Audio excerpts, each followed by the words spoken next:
Hello दोस्तों, स्वागत है आपका मेरे यूट्यूब चैनल परीक्षा प्लान में। तो कैसे हैं आप लोग? आई होप अच्छे होंगे। तो जैसा कि आप लोगों को पता है कि यूपी टेट के हिंदी के प्रीवियस ईयर के क्वेश्चन सॉल्व करवा रही हूँ। आज जो क्वेश्चन मैं लेकर आई हूँ ये दिसंबर 2016 वाले पेपर के हैं। पिछले वीडियो में मैंने फरवरी 2016 वाला पेपर लिया था। प्राइमरी वाले सभी पेपर कंप्लीट करवा चुकी हूँ, आप लोग वीडियो देख सकते हैं। और मैंने जूनियर वाले पेपर की शुरुआत कर दी है।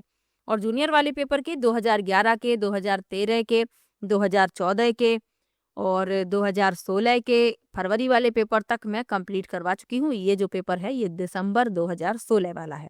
तो चलिए वीडियो को शुरू करते हैं। वीडियो देखने के बाद यदि आपको अच्छा लगे, हेल्पफुल लगे तो वीडियो को लाइक और शेयर कीजिएगा। और यदि आप चैनल पर नए हैं तो चैनल को सब्सक्राइब कर लीजिए।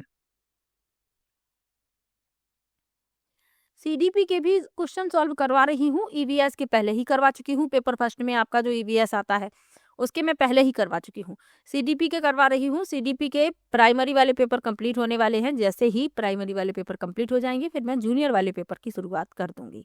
चलिए शुरू करते हैं। पहला प्रश्न दिया गया है, गद्य शिक्षण में काठिन्य निवारण किया जा सकता है। पहला है चित्र दिखाकर, दूसरा है वस्तु को प्रत्यक्ष दिखाकर, तीसरा है मॉडल दिखाकर और चौथा है उपर्युक्त सभी। तो काठिन्य निवारण यानी कि जो कठिन शब्द होते हैं उनके भावों को समझाने के लिए तो इसमें आप चित्र भी दिखा सकते हैं, वस्तु को प्रत्यक्ष दिखा सकते हैं, मॉडल दिखा सकते हैं। तो उपर्युक्त सभी डी विकल्प इसमें आपका उत्तर हो जाएगा। यानी जो कठिन शब्द होते हैं उनके भावों को समझाने के लिए शिक्षक क्या क्या कर सकते हैं, उसका चित्र भी दिखा सकते हैं या वस्तु को ही प्रत्यक्ष रूप से दिखा सकते हैं या उस वस्तु का मॉडल दिखा सकते हैं। तो उपर्युक्त सभी डी विकल्प इसमें आपका उत्तर हो जाएगा। चलिए आगे बढ़ते हैं, अगले प्रश्न पर चलते हैं। प्राथमिक स्तर पर कविता शिक्षण उपयोगी नहीं होगा। पहला है जिसे छात्र सरलता से समझ सकें, दूसरा है जो कविताएं छात्रों की सृजनशीलता को बढ़ाने वाली हों, तीसरा है जो कविताएं अंतर्राष्ट्रीय वादों से संबंधित हों और चौथा है जिसमें नीति, हास्य, वीरता और देशभक्ति जैसी भावनाएं निहित हों। तो प्राथमिक स्तर पर कविता शिक्षण उपयोगी नहीं होगा ये पूछा जा रहा है। तो बात हो रही है प्राथमिक स्तर की। तो जो कविताएं अंतर्राष्ट्रीय वादों से संबंधित हों तो ये बच्चों के लिए उपयोगी नहीं होंगी क्योंकि बच्चे प्राथमिक स्तर के हैं। तो इसमें पूछा गया था कि प्राथमिक स्तर पर कविता शिक्षण उपयोगी नहीं होगा। तो जो कविताएं अंतर्राष्ट्रीय वादों से संबंधित हों, सी विकल्प इसमें आपका उत्तर हो जाएगा। चलिए आगे बढ़ते हैं, अगले प्रश्न पर चलते हैं। हिंदी भाषा और साहित्य नामक ग्रंथ के लेखक हैं। पहला है भगवत शरण उपाध्याय, दूसरा विकल्प है आचार्य रामचंद्र शुक्ल, तीसरा विकल्प है डॉक्टर श्याम सुंदर दास और चौथा विकल्प है डॉक्टर हरदेव बाहिरी। तो हिंदी भाषा और साहित्य नामक ग्रंथ के लेखक पूछे गए हैं। तो इसमें जो आपका विकल्प होगा, सी विकल्प सही होगा, डॉक्टर श्याम सुंदर दास। जितनी भी रचनाएं प्रीवियस ईयर में पूछी गई हैं सभी के रचनाकार आपको याद कर लेने हैं क्योंकि आपके एग्जाम में इन्हीं से संबंधित यही प्रश्न घुमा फिरा कर पूछ लिए जाते हैं। तो जितने भी प्रीवियस ईयर के पेपर मैंने करवाए हैं उनमें जो भी रचनाएं हैं उनके रचनाकार याद कर लीजिएगा। चलिए आगे बढ़ते हैं, अगले प्रश्न पर चलते हैं। भाषा सिखाने का सही क्रम है। पहला है बोलना, श्रवण करना, पढ़ना, लिखना, दूसरा है श्रवण करना, बोलना, पढ़ना, लिखना, तीसरा है बोलना, पढ़ना, श्रवण करना, लिखना और चौथा है श्रवण करना, पढ़ना, बोलना, लिखना।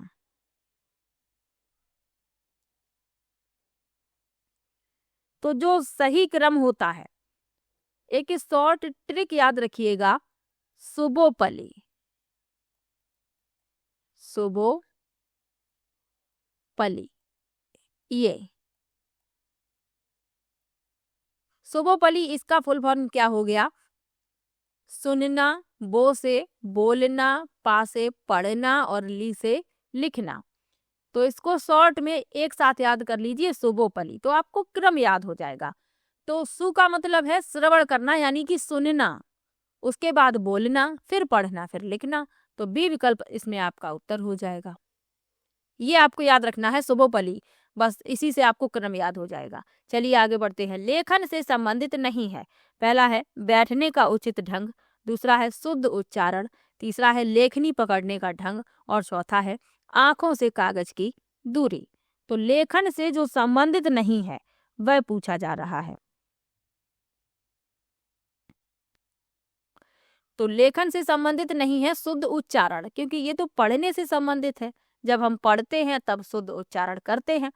लेखन से संबंधित जो है बैठने का ढंग, यानी आपके बैठने का तरीका अच्छा होना चाहिए, कलम पकड़ने का ढंग सही होना चाहिए, कागज की आंखों से दूरी सही होनी चाहिए। तो ये तो तीनों सही है, शुद्ध उच्चारण इससे संबंधित नहीं है। तो यही हो जाएगा इस प्रश्न का उत्तर। चलिए आगे बढ़ते हैं, अगले प्रश्न पर चलते हैं। भाषा शिक्षक में होना आवश्यक नहीं है। पहला है व्याकरण का ज्ञान, दूसरा है सुंदर लेख, तीसरा है विषय और मूल्यांकन विधियों का ज्ञान, और चौथा है रसायनों का ज्ञान होना। तो भाषा शिक्षक की बात हो रही है तो उसे व्याकरण का ज्ञान भी होना चाहिए, सुंदर लेख लिखना चाहिए, विषय और मूल्यांकन विधियों का ज्ञान होना चाहिए, लेकिन रसायनों का ज्ञान होना ये भाषा शिक्षक के लिए आवश्यक नहीं है, क्योंकि रसायनों का ज्ञान होना विज्ञान शिक्षक के लिए आवश्यक है। और यहाँ बात हो रही है भाषा शिक्षक की, तो इसमें आपका डी विकल्प उत्तर हो जाएगा। चलिए आगे बढ़ते हैं। अगला प्रश्न है, उपन्यास एवं विवेच्य विषय वस्तु की दृष्टि से असंगत युग्म है। पहला है वरदान, रजवाड़ों की दासियों की समस्याओं पर, दूसरा है सेवा सदन, गढ़का समस्या एवं विवाह से संबंधित समस्या पर, तीसरा है प्रेमाश्रम कृषक जीवन की समस्याओं पर, और चौथा है कायाकल्प सांप्रदायिक समस्या योगाभ्यास व पुनर्जन्मवाद पर। तो उपन्यास एवं विवेच्य विषय वस्तु की दृष्टि से असंगत युग्म है पहला वरदान, क्योंकि ये प्रेम और प्रेम संबंधी जो पारिवारिक समस्याएं होती हैं उनसे संबंधित है। रजवाड़ों की दासियों की समस्याओं से इसका संबंध नहीं है। तो पहला विकल्प इसमें असंगत है और हमसे असंगत पूछा गया है, तो पहला विकल्प उत्तर हो जाएगा। चलिए आगे बढ़ते हैं। आचरण की सभ्यता के निबंधकार कौन है? पहला है भारतेंदु हरिश्चंद्र, दूसरा है सरदार पूर्ण सिंह, तीसरा विकल्प है महावीर प्रसाद द्विवेदी, और चौथा है बाल कृष्ण भट्ट। तो आचरण की सभ्यता के निबंधकार हैं सरदार पूर्ण सिंह। बी विकल्प इसमें आपका उत्तर हो जाएगा। चलिए आगे बढ़ते हैं, अगले प्रश्न पर चलते हैं। विरासत शब्द का अर्थ है, पहला है प्रकृति से प्राप्त, दूसरा है पुरखों से प्राप्त, तीसरा है मित्रों से प्राप्त, और चौथा है मूल्य से खरीदा हुआ। तो विरासत शब्द का अर्थ होता है पुरखों से प्राप्त, यानी जो चीज हमें अपने पूर्वजों से प्राप्त होती है वह कही जाती है कि ये तो आपको विरासत में मिली है। ये कोई जमीन भी हो सकती है, घर भी हो सकता है, संस्कार भी हो सकते हैं। तो विरासत शब्द का अर्थ होता है पुरखों से प्राप्त या पूर्वजों से प्राप्त। चलिए आगे बढ़ते हैं। निर्बल का विलोम शब्द है, पहला है सुदृढ़, दूसरा है सबल, तीसरा है बाहुबली, और चौथा है समुन्नत। तो निर्बल का क्या होगा? निर्बल का होगा सबल। बी विकल्प इसमें आपका उत्तर हो जाएगा। चलिए आगे बढ़ते हैं, अगले प्रश्न पर चलते हैं। हिंदी का प्रथम मौलिक उपन्यास किसे माना जाता है? पहला है नूतन ब्रह्मचारी, दूसरा विकल्प है तितली, तीसरा है त्यागपत्र, और चौथा है परीक्षा गुरु।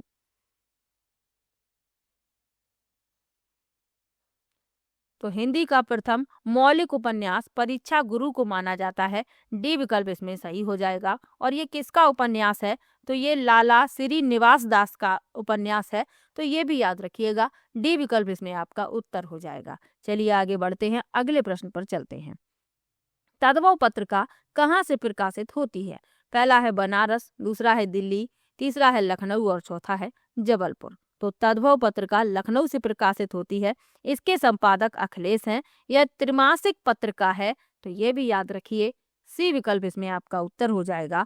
और लखनऊ को नवाबों की नगरी कहा जाता है, तो ये भी साथ में याद रखिएगा। चलिए आगे बढ़ते हैं।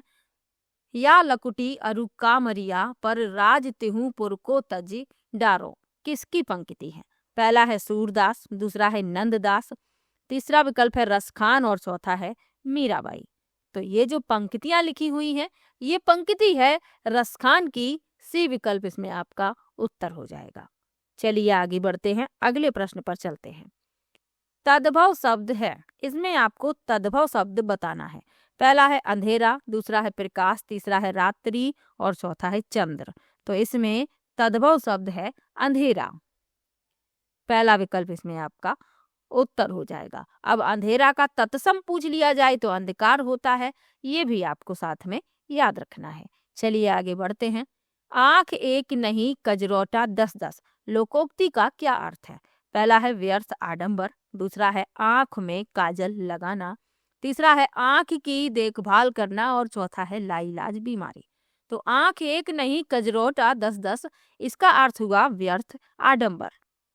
पहला विकल्प इसमें आपका उत्तर हो जाएगा। चलिए आगे बढ़ते हैं, अगले प्रश्न पर चलते हैं। निम्न में से पुल्लिंग शब्द है। पहला है रात, दूसरा है बात, तीसरा है गीत और चौथा है मात। तो इसमें जो पुल्लिंग शब्द है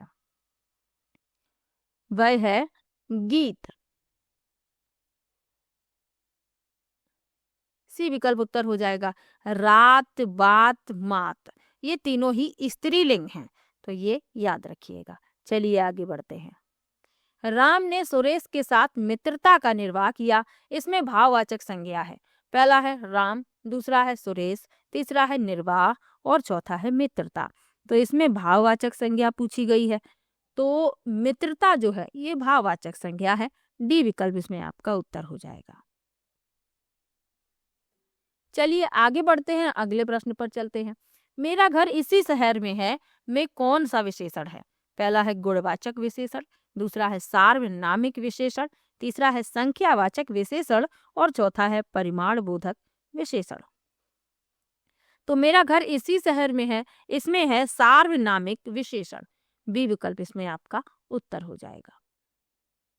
चलिए आगे बढ़ते हैं। पिता ने समझाया कि सदा सत्य बोलना चाहिए, यह वाक्य उदाहरण है। पहला है सरल वाक्य का, दूसरा है इच्छावाचक वाक्य का, तीसरा है मिश्र वाक्य का और चौथा है आज्ञावाचक वाक्य का। तो पिता ने समझाया कि सदा सत्य बोलना चाहिए, ये मिश्र वाक्य का उदाहरण है। सी विकल्प इसमें आपका उत्तर हो जाएगा।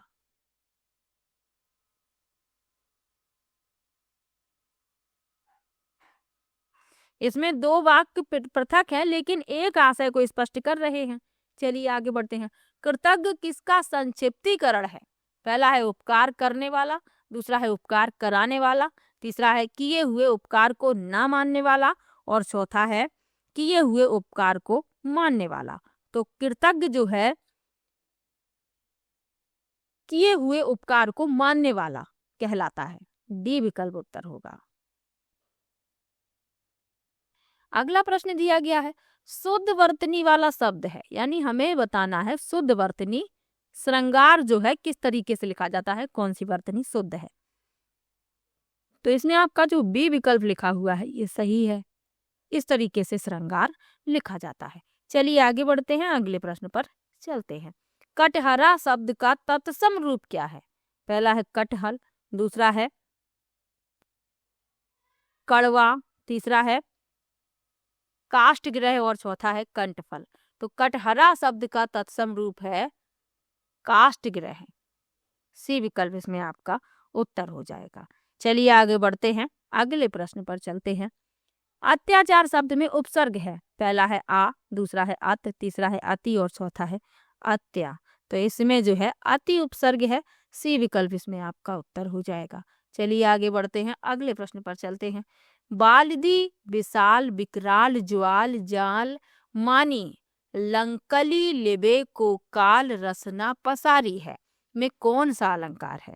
पहला है उपमा और रूपक, दूसरा है यमक और श्लेष, तीसरा है उत्प्रेक्षा और अनुप्रास और चौथा है अनुप्रास और यमक। तो इसमें उत्प्रेक्षा और अनुप्रास दोनों ही अलंकार हैं, तो इसमें आपका सी विकल्प उत्तर हो जाएगा।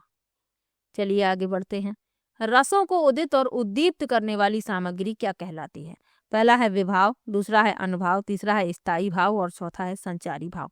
तो रसों को उदित एवं उद्दीप्त करने वाली सामग्री विभाव कहलाती है।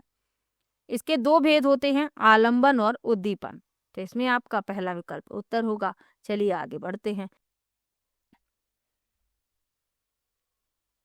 अगला प्रश्न है, जहां सुमति तहां विपत अगला प्रश्न है, जहां सुमति तहां संपत्ति नाना, जहां कुमति तहां विपत्ति निदाना पद में कौन सा रस है? पहला है करुण, दूसरा है भयानक, तीसरा है श्रृंगार और चौथा है शांत। तो यहाँ पर शांत रस है, आपका डी विकल्प इसमें उत्तर होगा, शांत रस। अगला प्रश्न दिया गया है, शुद्ध वाक्य है। लिखा है, राम ने एक थैला और दो पुस्तकें खरीदी। राम ने एक थैला और दो पुस्तकें खरीदी। राम ने एक थैला और दो पुस्तकें खरीदा। राम ने एक थैला और दो पुस्तकें खरीदे। तो इसमें जो शुद्ध वाक्य है वह बी विकल्प है, राम ने एक थैला और 2 पुस्तकें खरीदी। चलिए आगे बढ़ते हैं। महोत्सव का सही संधि विच्छेद का क्या है? पहला है महाधन उत्सव, दूसरा है महोधन उत्सव, तीसरा है महोत धन सब और चौथा है महेधन उत्सव। तो इसमें आपका पहला विकल्प उत्तर है महाधन उत्सव, महोत्सव। चलिए आगे बढ़ते हैं। चौमासा में समास है, पहला है द्विगु, दूसरा है द्वंद्व, तीसरा कर्मधारय और चौथा है तत्पुरुष। तो चौमासा, चौराहा ये शब्द बहुत ही ज्यादा इंपॉर्टेंट है और कई बार पूछे गए हैं। प्राइमरी वाला पेपर भी उठाकर देख लीजिए।